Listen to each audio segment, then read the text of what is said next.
Welcome to the Three Man Weave Best Bet Show presented by Circa Sports. We are the Three Men of the Weave.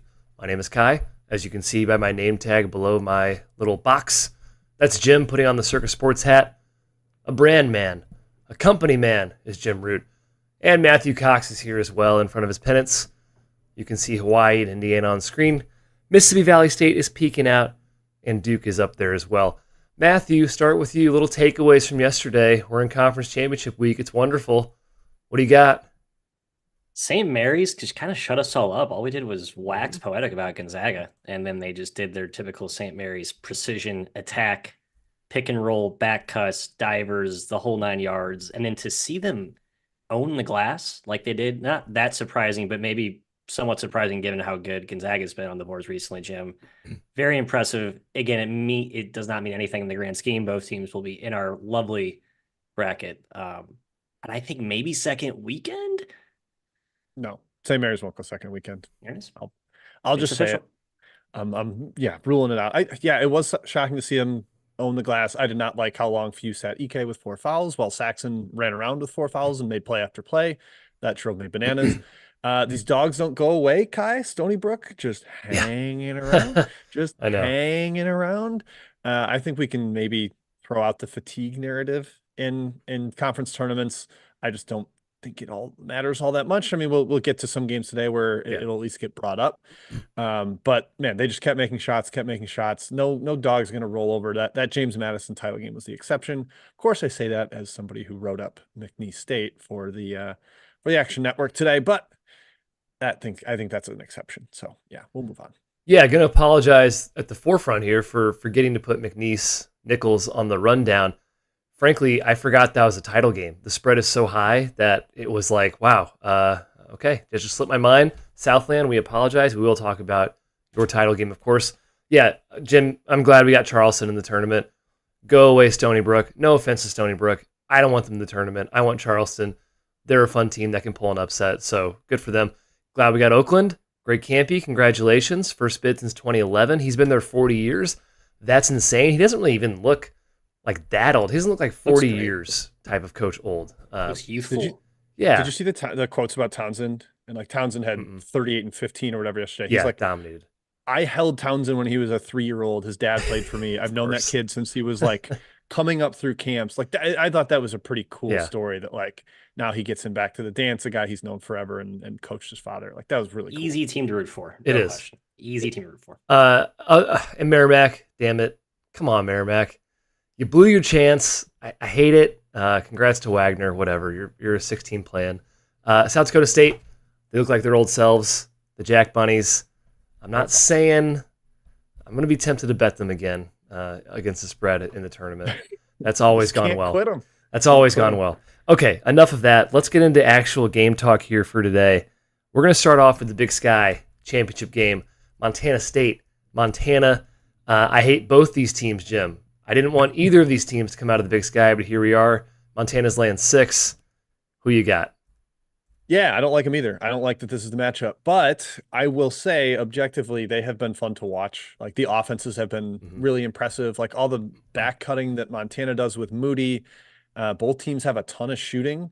Montana State has been a freaking inferno. I guess they cooled down in the second half yesterday. That game turned into a slog down the stretch, but they don't really miss. Robert Ford gets wherever he wants on the floor. Big Sammy Lecolot was blocking everything against Portland State. Not a game I'm mega interested in, but I just think the way Montana State's offense has been rolling, I think they can put up points here. Matthias, perhaps I've underrated Montana, the Grizz, all season. I just kind of looked up and down at their team page. It's like, yeah, this team's better than I give them credit for. Like Moody didn't have a good game in the first half yesterday, and they were still controlling it. But I'm going with the Bob Kittens for their 3rd straight bid, and I will finally bet against them instead of on them in the tournament. I think Montana gets them today. I almost bet this, Kai. I just didn't feel like I wanted to lay points against this red-hot Montana State team, but they did not cover last night. Sacramento State did, in fact, cover the numbers. It's not like there's some ATS juggernaut right now. They were sort of upended in that regard last night. And Montana's good because they're very chameleon-y in this league. They can adapt to different types of styles. Like they have good guards, quick guards. They have kind of versatile wings and good defenders on the wing with Vasquez. And Deshaun Thomas and Tajon Sawyer and Oki, like they have real size. Like that's what took Idaho State completely out of their game. Against Montana State, that size can dominate the rim. That's where they've been so successful in the first two meetings. They got some hot shooting performances as well, but I think they just have many avenues to score. The thing with Montana, they just got to get back in transition, right? That's where Montana State's been really deadly, I think, with the speed of Ford and Turner, who are just lightning quick in the open floor. Mhm. If Montana takes care of the ball, they should win easily. If Montana State can recreate some pressure, some havoc that Portland State did to them in spurts that had some success, maybe they hang around. But I think Montana first half's actually the better angle now that I talk myself through that. How about Brandon Walker versus Tajon Sawyer? It's just the 6'8", 250-pound dudes just The round crashing. of yes. Yeah. Yes. I took Montana State, man. I took Montana State. I assume they're going to be piss hot again, so let's just assume that. Spread's just too high, in my opinion. Montana has been good, 10-3 last 13. Offense is very good. Fourth best free throw shooting team in the country is Montana. That's good. That's tough to beat. And they did beat Montana State twice. Matt alluded to. They won by 17 and 10. It's Robert Ford, though, man. Montana State, as much as I hate this team, he's been incredible. 23 points per game, 9 for 14 from 3 in the Big Sky tournament. Montana does take away the 3 at the highest rate in the league. Obviously, that's been key against Montana State, but they also allow the highest percentage. Is it luck or a Montana State gun and continue that trend? I just don't think these two teams are that far off currently. It's a huge rivalry, obviously. I think it's going to be a physical, close game. So I like Montana State there against the spread. 2 versus 1. Jim and Kai versus Matt. All right, next game on the rundown. Here we go. Another title game. Lehigh and Colgate in the Patriot. Colgate, 16-2 this year, Matt, in the Patriot. But we know they're vulnerable. They nearly lost to Lehigh in the last day of the season. Bucknell nearly beat them in the first round. They're laying 6.5. Who do you got in this game? I like Lehigh. Colgate took money pretty predictably. They're up to 8. And I guess some buyback now. It's sitting at 8 at Circa, open at 7.5, I believe. Goodness, bad number. Yes. And the under has been smashed down to 133. Does feel like it's a lower possession type. I know Lehigh has kind of changed. They used to be pretty frenetic, at least in the non-conference, and they've been playing a little bit slower. So I kind of like the under. I don't like it anymore at 133.5. Just feels like Lehigh, as we've been talking. Jim, you're the extra guy here. Like, it's an undervalued team. They got healthier, started playing better. I think it's a team you want to continue to back. I think 8's actually a pretty good price, and you have the 2 days off, unlike these other favorites versus teams coming off back-to-backs where every favorite gets bet like clockwork. This one is going back and forth, and I think you can have some confidence backing the dog and not having like a late second half collapse. It's a title game, for God's sake. So I like Lehigh. Yeah, I like Lehigh a fair amount here too at 8. 6.5 is what I was looking at earlier this morning. I was like, yeah, maybe Lehigh. But 8, I think, is crazy. They have the better backcourt. I know Braden Smith is on Colgate. He's fantastic. But Lehigh with Whitney Sidney, with Higgins back and looking really good. Cam Gillis put up 30 in the semifinals in that major comeback at Boston U, emerging freshman there. They've got depth there. A little bit of concern about Dom Parolin, the big dude for Lehigh, leaving with injury last game. And Colgate's going to probably thrash them in the paint. They've got 2 monsters in there with Woodward and Records. But Lehigh almost won both these games, lost by 3, covered both times. I think they're still undervalued at 8. I think that's pretty solid. Obviously, Colgate didn't look invincible in the semis either. Yeah, Kai, I like the Mountain Hawks. Hopefully, if they get in, we get the signs of we are outrageous Lehigh and we are ridiculous Lehigh. Those are really good last time they made the dance. I don't want Lehigh to make the dance, but I think they cover here. 8.5, by the way, is what it's up to now. Parolin must be on the fence. I'm gonna guess that's the reason for the move here. Otherwise, it makes no sense to me because I agree. Lehigh's been playing great lately. They did need a 21-point comeback to beat BU. Can't just gloss over that. They probably should have lost last round. Jim mentioned both games against Colgate were 3-point games. I do think Colgate's size is a huge edge. It will be tough for them to score Lehigh, but I just think it's too high. There's no reason to think this game shouldn't be close, in my opinion. So yeah, 8.5. I will take Lehigh. Thank you. Yeah, Lehigh's the less interesting team in the dance. I just don't care if this Colgate team makes it. Like, they're not good. They're not beating anybody, so I don't really care. Yeah, they could get a 15 Colgate, maybe get run out. Get out first round. athleted. Yeah, exactly. It'd be fun. Okay, moving on. TCU, Oklahoma, Big 12 action. Unfortunately, yeah, we have to talk about non-title games. I'll tell you what, some of these games I just do not care about. This game, I have no opinion. Matthew, TCU won the first game by 9 at home. These two teams are really close in the S curve. They're likely the same seed or just around there. They're both kind of struggling right now. TCU, 2.5 point favorite. What are your thoughts?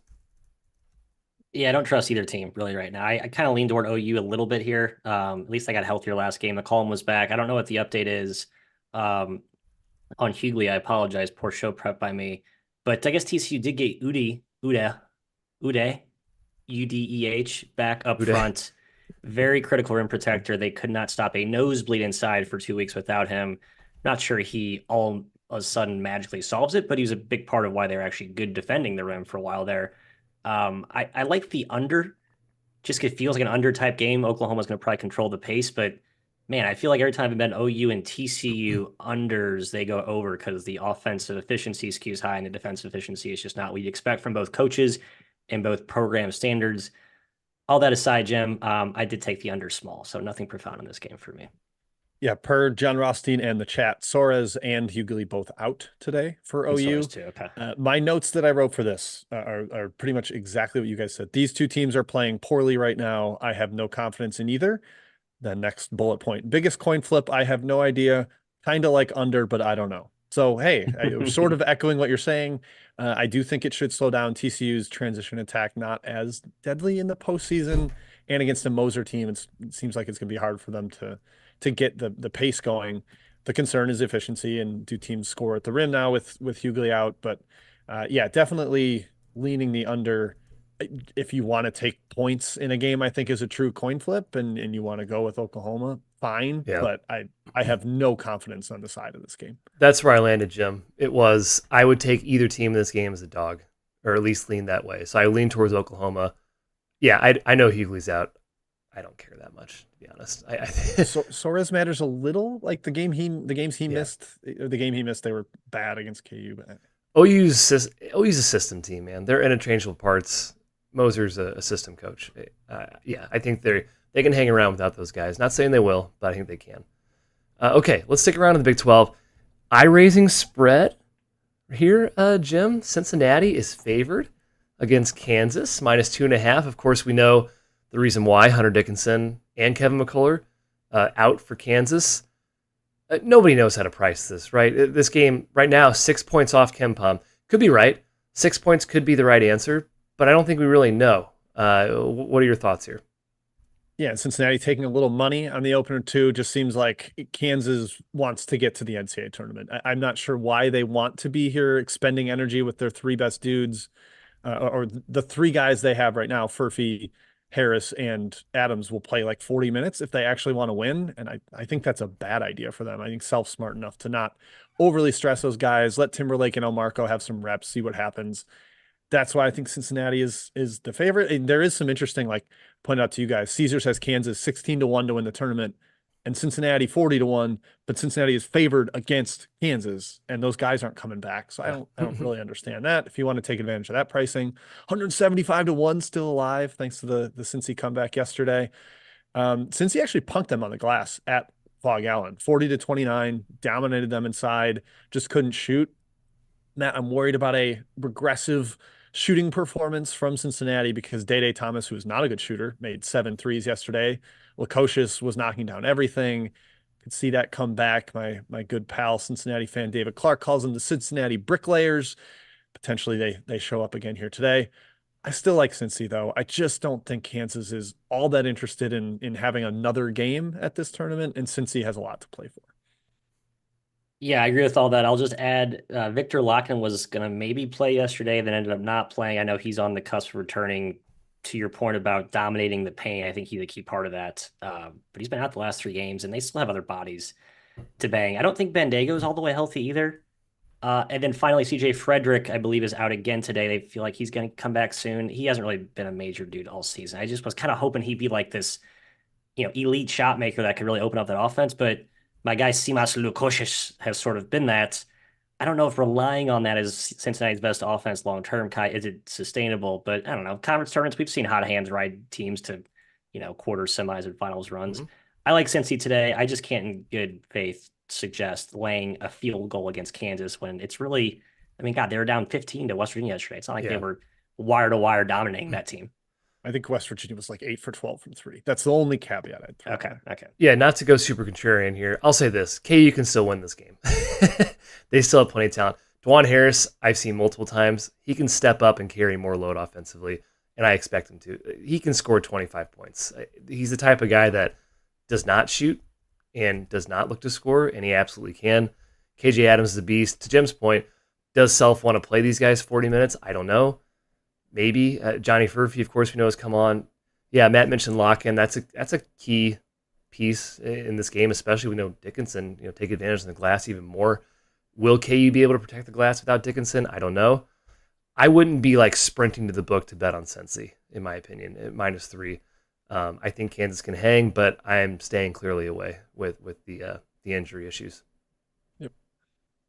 Okay, Chat Mob, Part 1. Matthew, what do we got? Yeah, a lot of overlap from the mobsters on games they are interested in, but also their lock/plays of the day. Let's elevate Syracuse to start off. A ton of Syracuse chat in this game, which was a popular discussion amongst ourselves pre-show. Neither team we trust. Jim, you mentioned both teams are sub 500 ATS. Syracuse at least got the bye. Didn't play yesterday. Laying 2 to NC State, who looked like they were going to roll over to Louisville for 25 minutes and then squeaked out a win over that corpse of a program. Man, what a stay away for me. Thoughts on this game? Yeah, I lean Syracuse, but the NC State performance yesterday was, I think, a little better than the final score showed. Sky Clark was shooting out of his behind. The shot quality score was an NC State blowout, which kind of matched the eye test for me as I watched that. But yeah, I think Syracuse has been playing a little better. They've got that day off. NC State has the Keats questions swirling around them. Yeah, I do lean Syracuse, Matthias, with the chat mob. A couple other best bets. People are like USC -3 and Rutgers +3.5 from Scott Both H. on the outline.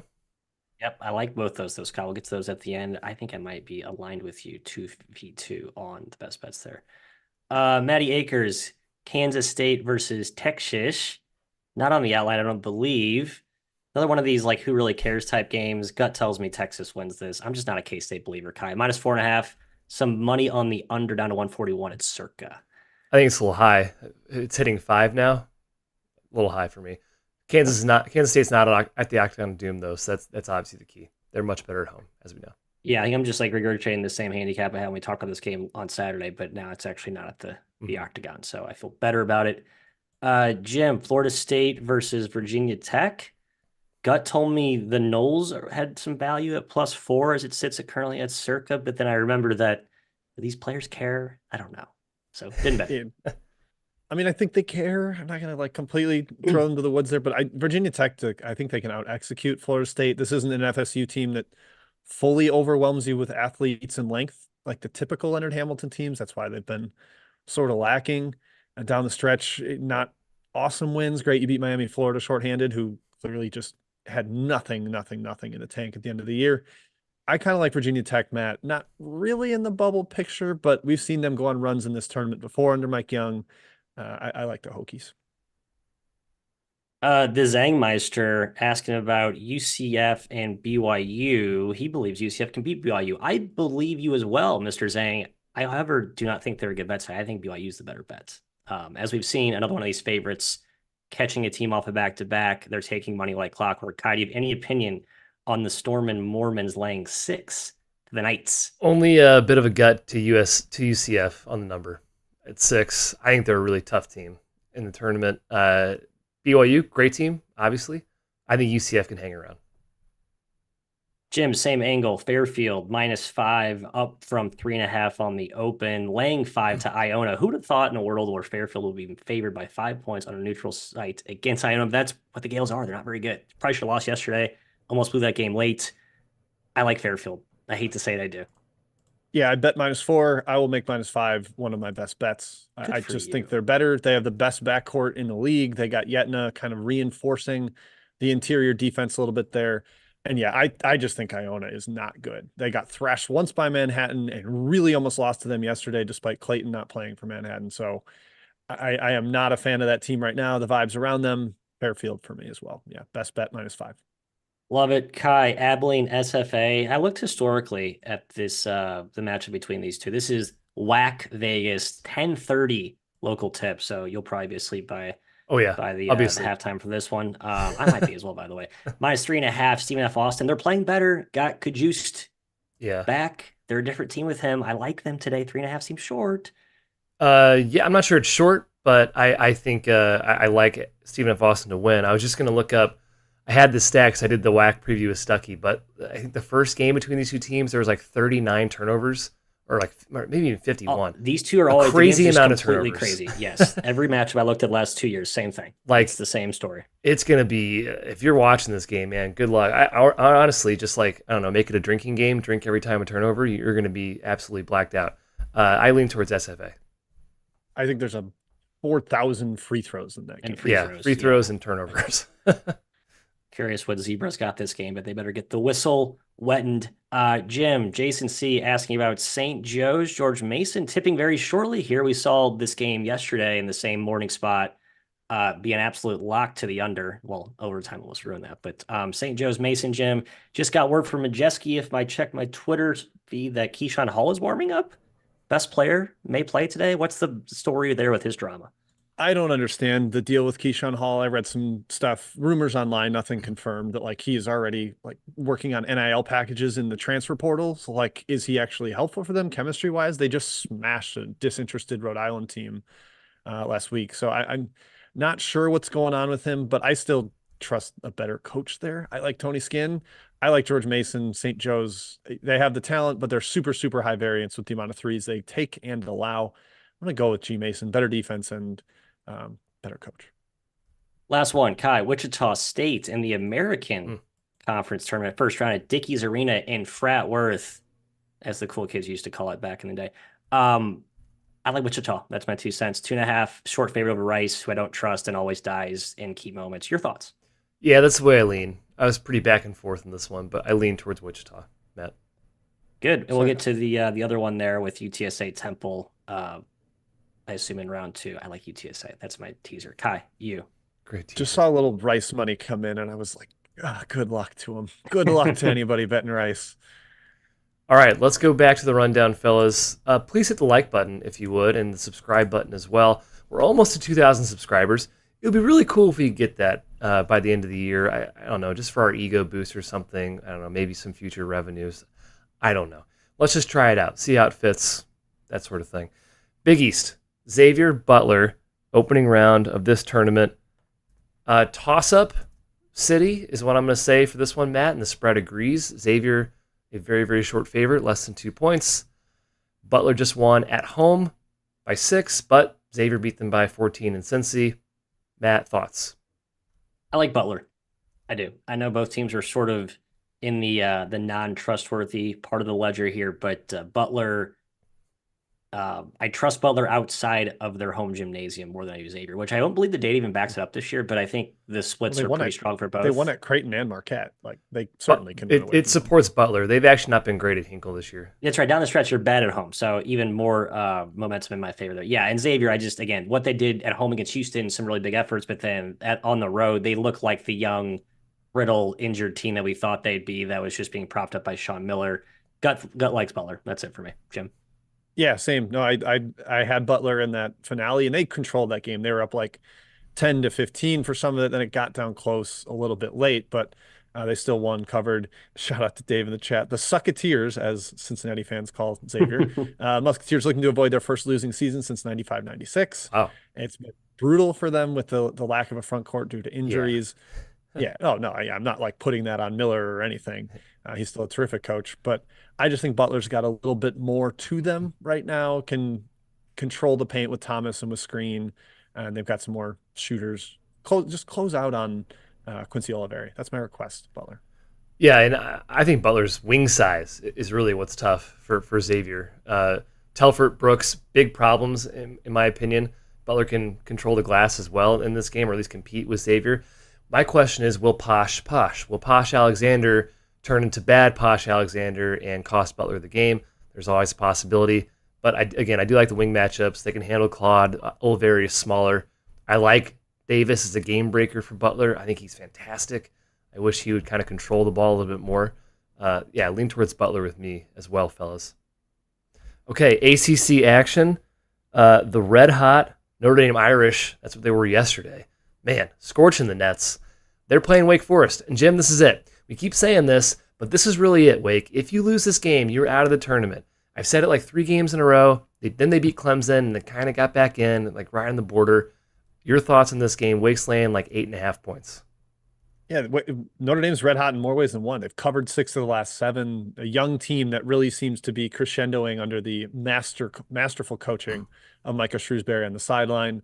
Burton won ACC Freshman of the Year and caused a bunch of Duke controversy with Jared McCain. I was kind of chuckling at that.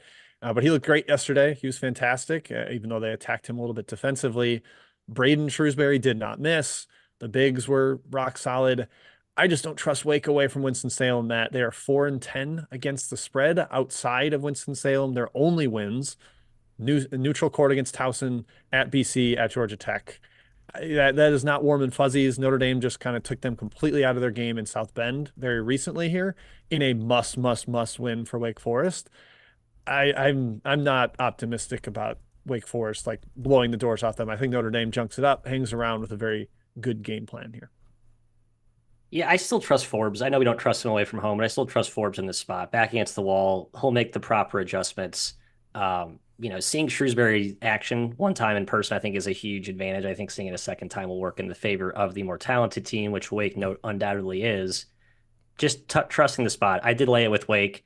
Don't feel good about it because laying points with Wake outside of home has been a disaster decision all year. But we've seen Notre Dame look like the less talented team pretty substantially in some of these spots against the cream of the crop. I think that kind of shines through today. But man, Marcus Burton is a stud. I mean, he shouldn't have won Player of the Year or Freshman of the Year over McCain, but like he's like a real player for Notre Dame. So very impressive stuff. I did see some Duke fans complain about that. I think Burton should have won it. This team won 7 games. Burton was by far the best player.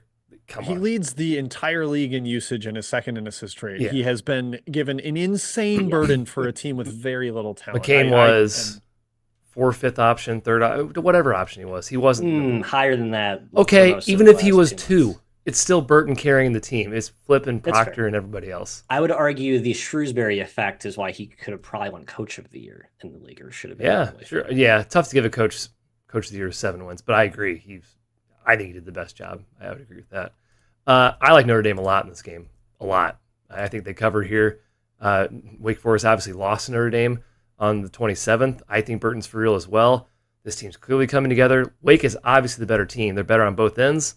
But the way Shrewsbury can game plan and slow the tempo down, it's really tough to beat this team by double digits. So 8.5, assuming that's what it still is, I need to look, it sounds pretty good to me. We'll get to best bets and we'll see if I want to make that a best bet, but stay tuned for that. Okay, in the Pac-12, the conference nobody really cares about, USC versus Washington. Also, rest in peace, Pac-12. This is the last year for you, last tournament you get. Let's go to Matthew. USC's laying 3.5, surging a bit, 1-3 straight, including at Washington. Thoughts here? Yeah, it's getting a little too high, but I think gut screams USC. I'm not going to say lay it at 3.5. I hope I got some 2 or 3 this morning to check the ledger, but just as Stuckey talked about ad nauseum on our conference tournament podcast, they've been playing like a top 25 team the last few weeks since they've been healthy. Isaiah Collier is starting to look like that awesome stud freshman freak that we saw coming into college. Got his turnover issues sort of solved. But Yella's healthy. The bigs are healthy. It all kind of sets up to be like a top 25 team, which people saw preseason. Now, Washington has a little bit of upside too, and I think they can kind of rise and play a random good game and sort of end this whole USC momentum in one flip of the coin. But I did take USC here, Jim. Yeah, I like USC decent. I mean, what is the Washington mindset with Hopkins already announced gone? Like, is there let's rally for the coach, or is there we're not really going anywhere? I know Matt said like they've been playing like a top 25 team the last couple of weeks, but since Collier actually came back on February 7th, they're in the Enfield zone, baby. 59th, squarely in the middle of the Enfield zone, just where they belong. Washington actually 53rd since then, but I'm a little more skeptical of that. I just think USC's got the more talent and being healthier.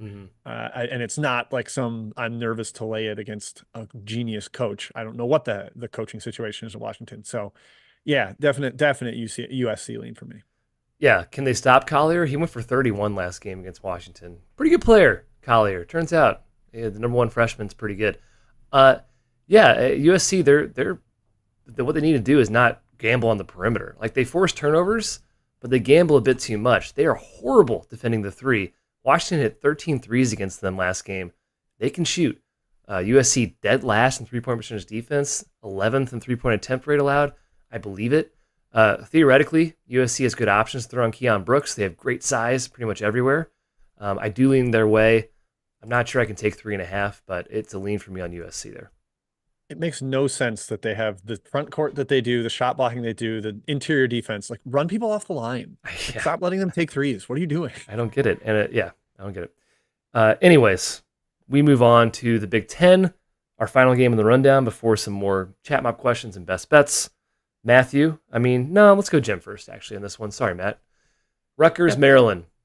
Maryland's laying 3.5. Jim, I want to like this Maryland team, but I saw this offense in person. They cannot shoot at all. It's Jameer Young, and that's it on offense, but not like Rutgers is great on offense either. This game's a rock fight. Your thoughts? Yeah, kind of a barf fest to end the outline here. I don't understand why this game is 5 points above the Ken Palm total, and I'm going to take the bait, whatever that is.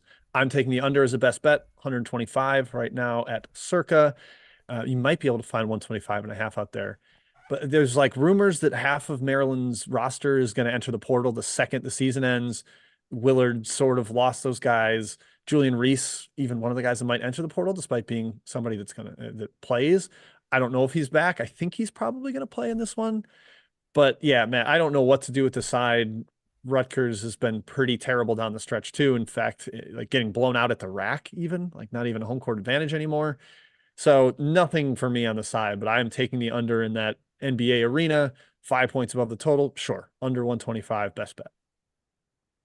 I like that. I did take Rutgers. Actually, it's going to be a best bet for me. I know the Oh. Mawot Mag thing is a little bit dicey, but I think the Maryland situation is far dicier.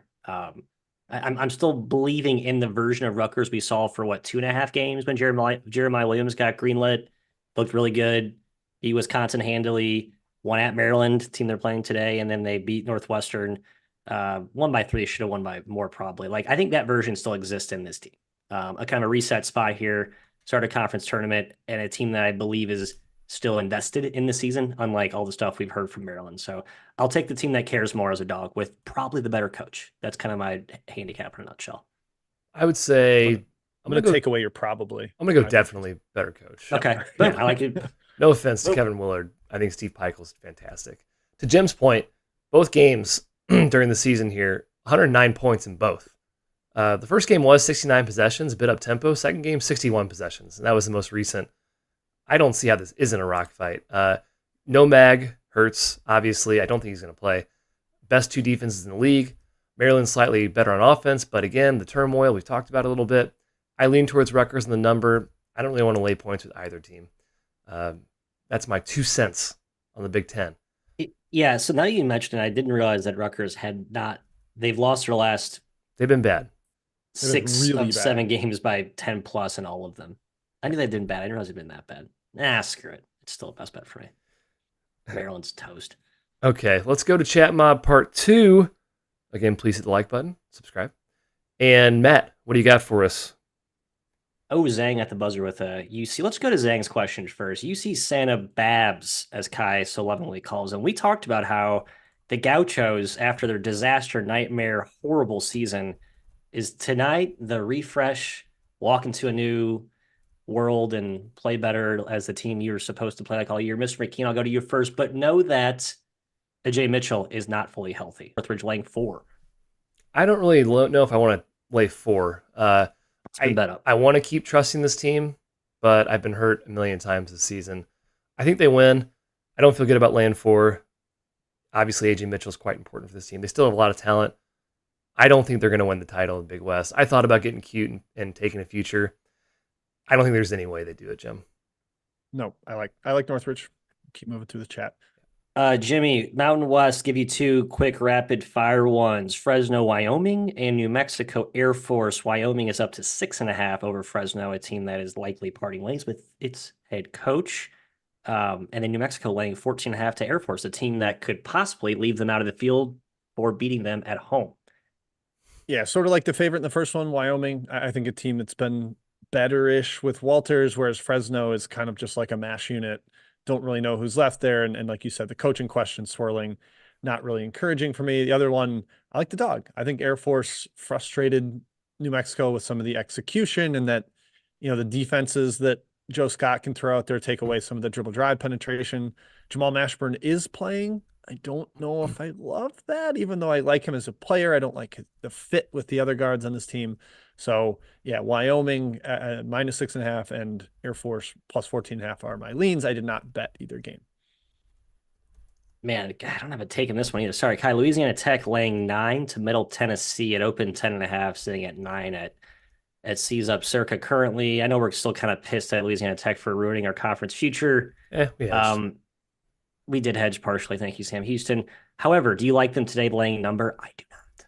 I don't. Seems really high on the surface. I don't have a huge opinion, but just on the surface, seems too high. Lean towards Middle Tennessee at 9.5.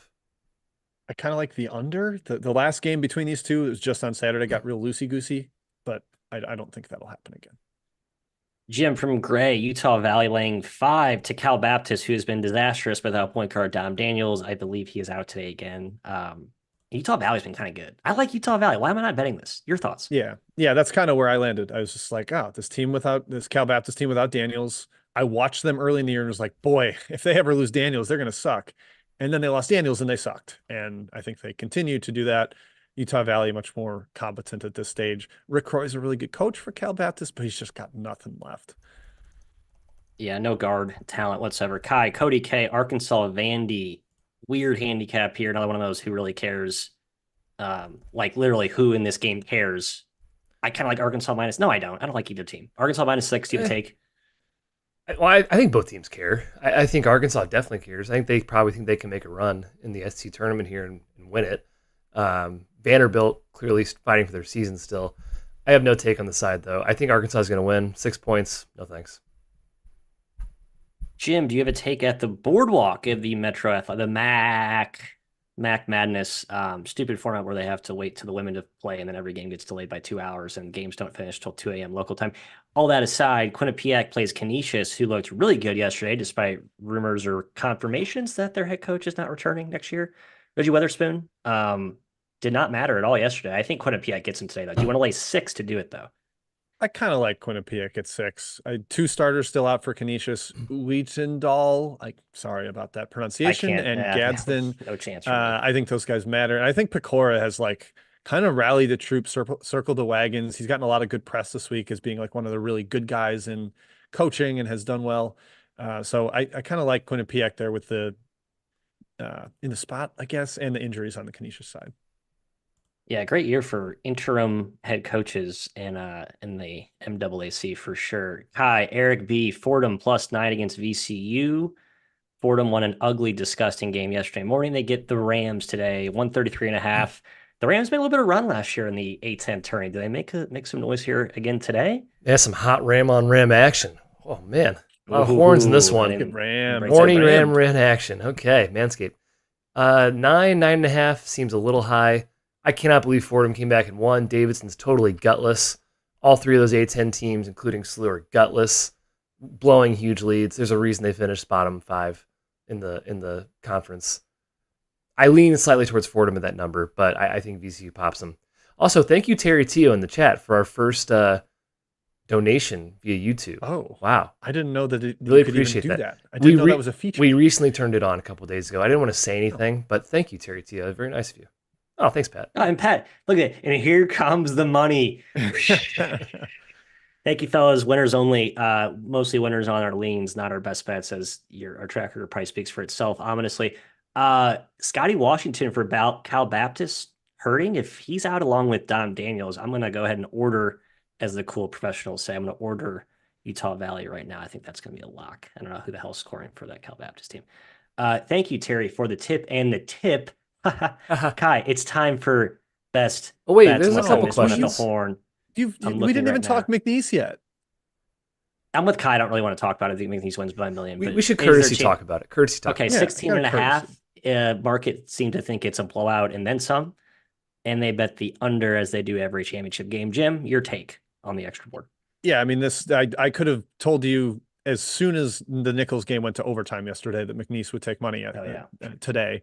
McNeese had a cakewalk at home. And then after, in the very late night game, Nichols goes to OT. That game ended like 16 and a half hours before this one tips. Jamal West got kicked out last night for 2 technicals in the second half. I think he's not going to be suspended, but I would at least check on that. Yeah, I think McNeese kind of rolls them. The crowd was like feverish, like packed house for them in Lake Charles. I think you get that again. Feels like a coronation for McNeese tonight. Finish, Cowboys, finish. Both McNeese and Merrimack too. Two really good, well-sized venues, intimate, great for college, for the conference tournaments, for low majors. UMass Lowell was really cool too. UMass Lowell too. That place is intense, very small. Very small. Marquette High School has a bigger capacity than UMass Lowell. But shouts to the Riverhawks, baby. It does. At Duquette and the boys. Okay, it's time for best bets officially. Sorry, I'm just writing mine down right now as I stalled. Jim, do you have yours teed up, or do you want to recap? You already gave out one, didn't you? I believe you did. Yeah, I gave out 2. I gave out Fairfield -5 against Iona, and then the Rutgers Maryland under 125. I will contemplate adding a third while Kai reveals his big winners. Lehigh +8.5 is where I'm going to go with for a best bet. And then Kai, what was the other one you were thinking about that is now up to 10? Yeah, I'm going Notre Dame +10. Thank you very much. Yep. Notre Dame +10. All right, Matthew, did you get it all written down? Yeah, Rutgers, as teased earlier, will be one of my best bets, because screw Maryland. And then 2, I'm going to go Utah Valley -5. Shouts to Terry for the tip. I liked it anyway. If Scotty Washington is out, I think that's absolutely huge. He's had some huge games with Daniels out, and I think they need either him or Daniels to create any sort of offense. Otherwise, just let's heave it at the rim and go chase it off the glass type of approach. And Trevian Doris is a big fella up front for Utah Valley. Going to be harder to do that. So I like the Wolverines, Kai. Kai, should we mention our Tigers? Did they get an SEC win? I think they win today. I think Mizzou wins today. I do too. It would be very, very, very Mizzou to win this game after going 0-18 in the SEC. Team of Destiny. I think our Tigers get it done, Jim. Team of Destiny. Yeah, not a best bet for any of us. But no, don't ever best bet Tigers. Go Tigers. Okay, that does it, fellas. And to you out there in the chat, thank you so much. Hey, we have a podcast today, 1 p.m. Central on this exact same channel, our weekly podcast. We're going to be previewing 17 conference tournaments. Yes, that's right, 17 of them. So we hit half of them last week. We're going to hit the other half this week, talk about who we like in the futures market, in general, who to win, what storylines to watch out for, favorites, dark horses, all that good stuff. So tune in for that. We're back here, Best Bet Show once again tomorrow, same time, 9 a.m. Enjoy the conference tournament action. Enjoy championship week. We'll see you guys hopefully this afternoon, definitely tomorrow morning.